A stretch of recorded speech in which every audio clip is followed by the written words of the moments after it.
میرا نام نعیم ہے، ماں باپ کا اکلوتا بیٹا۔ میرے والد صاحب ریلوے میں جاب کرتے تھے۔ یہ ان دنوں کی بات ہے جب میں گریجویشن کے لیے مجھے لاہور جانا تھا۔ اکلوتا ہونے کی وجہ سے میرے گھر والے مجھے ہاسٹل میں بھیجنے کے سخت خلاف تھے۔ بقول اماں کے ہاسٹل کے کھانے کھا کر میری صحت کا ستیہ ناش ہو جانا تھا۔ میری صحت ماشاءاللہ کافی بہتر تھی۔ مجھے کتابیں پڑھنے کا بہت چسکا تھا۔ کالج کی لائبریری سے لے کر آن لائن ریڈنگ تک میں نے ہر طرح کی بکس پڑھ رکھی تھی۔ انٹر کے پیپرز کے بعد مجھے کہیں سے گندا رسالہ مل گیا۔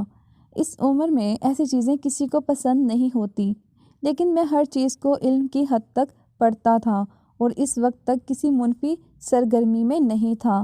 میرے بس دو ہی شوق تھے، ایکسرسائز اور بکس ریڈنگ۔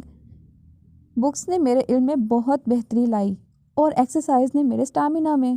ابھی لاہور کہاں رہائش رکھنی ہے، اس پر بحث ہو رہی تھی کہ ایک دن میری اماں کے مائکے سے ان کی سہیلی کسی کام سے ہمارے گاؤں آئی۔ جب اسے پتہ چلا تو اس نے بتایا کہ اس کی کزن شازیہ کا لاہور میں ڈبل سٹوری گھر ہے، جہاں وہ اپنے میاں بیٹے اور بہو کے ساتھ رہتی ہے۔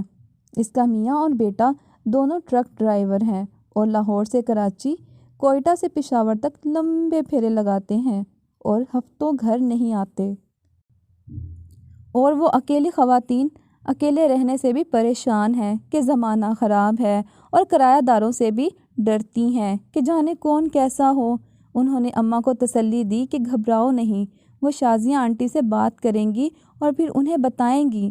میری آزادی کی ساری خواہشیں دم توڑنے کو تھیں، لیکن کیا کرتا۔ چند دن بعد اماں کی سہیلی کا فون آ گیا کہ سب بندوبست ہو گیا ہے۔ ان کی کزن جو اماں کو بھی جانتی تھی بہت خوش ہوئی کہ گھر کا بچہ مل گیا، آسرا رہے گا۔ اور یوں ایک دن میں اپنے ابا کے ساتھ لاہور روانہ ہو گیا۔ میرے ساتھ ماں کی بہت سی دعائیں اور ابا مجھے لاہور چھوڑنے آئے۔ شاہدرہ میں ان کا گھر تھا۔ ہم صبح 5 بجے پہنچے۔ آنٹی شازیہ بہت خوشی سے ہمارا استقبال کرنے کے لیے آئیں اور مجھے ساتھ لگا کر بولی، بہت چنگا ہوا کہ تم یہاں آ گئے۔ وہ جانے کیا سوچ کر مجھے ساتھ لگا رہی تھی۔ مجھے اپنا پتہ ہے کہ مجھے عجیب سا احساس ہوا، جیسے کچھ انہونی ہونی ہو۔ دوپہر کے کھانے کے بعد ابا واپس چل دیے۔ تب تک آنٹی شازیہ سے ہی باتیں ہوتی رہیں۔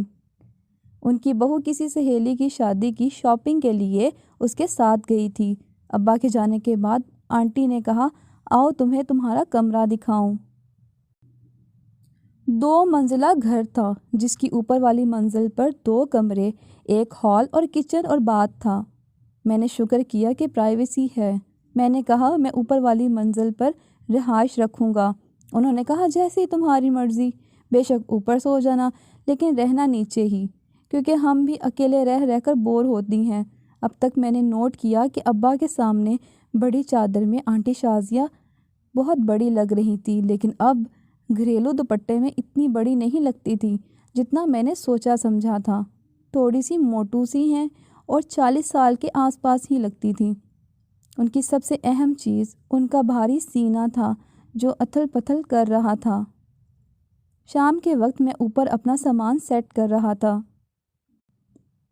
ہال کو ایکسرسائز کے سامان سے سجایا، ایک کمرے کو اسٹڈی روم اور دوسرے کو اپنے ناولوں کے لیے سجایا، اور ان کو چھپا بھی رہا تھا۔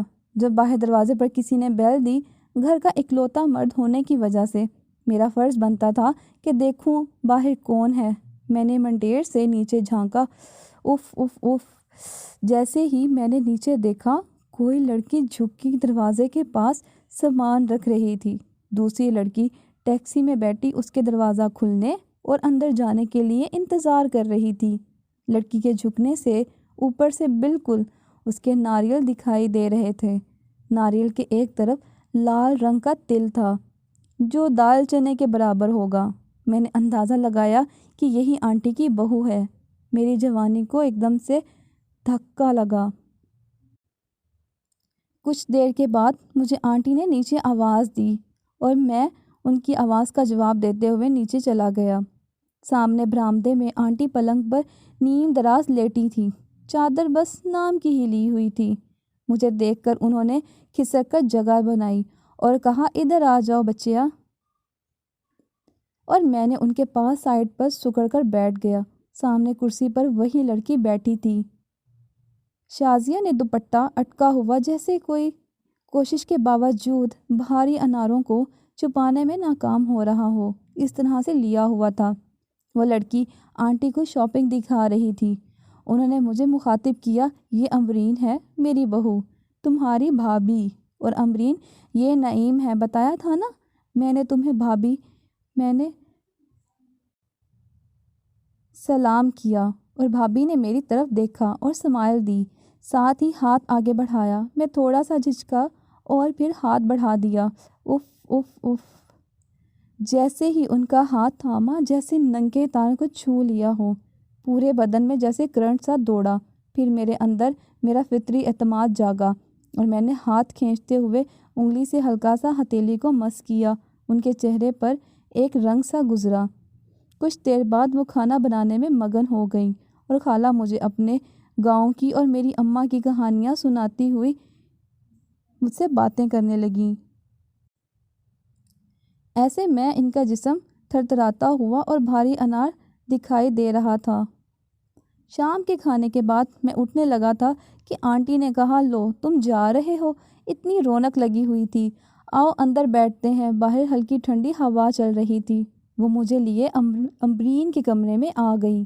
سامنے بیڈ سجا پڑا ہوا تھا، کارنر میں بھابھی اور ان کے بندے کی فوٹو لگی پڑی تھی۔ بہت ہی عام سا بندہ تھا۔ بھابھی سرخ لہنگے میں قیامت ڈھا رہی تھی۔ دلہن فوٹوز کے ٹیبل فریم سے سجی ان کی تصویر، جس میں سرخ رنگ کا تل ان کی ہلکی سی چھاپ کو دکھا رہا تھا۔ تھوڑی دیر بعد بھابھی بھی آ گئیں۔ بات کرتے جب بھی میری نظر ان سے ٹکراتی تو وہ نگاہ پھیر لیتی۔ تھوڑی دیر بعد بھابھی بولی، اماں آپ دوائی کھا لیں، آپ کی طبیعت نہیں ٹھیک، اور ان کے قریب آ کر انہیں دوائی کھلانے لگی۔ ہلکا سا جھکنے سے ان کے انار بھی ہل رہے تھے۔ میری نظر رک گئی، شاید انہیں اندازہ ہو گیا تھا۔ وہ جلدی سے سیدھی ہوئیں اور ہلکا سا گھورا۔ کچھ دیر بعد خالہ بولی، ارے امبرین چائے بنا لا، سر پھٹا جا رہا ہے۔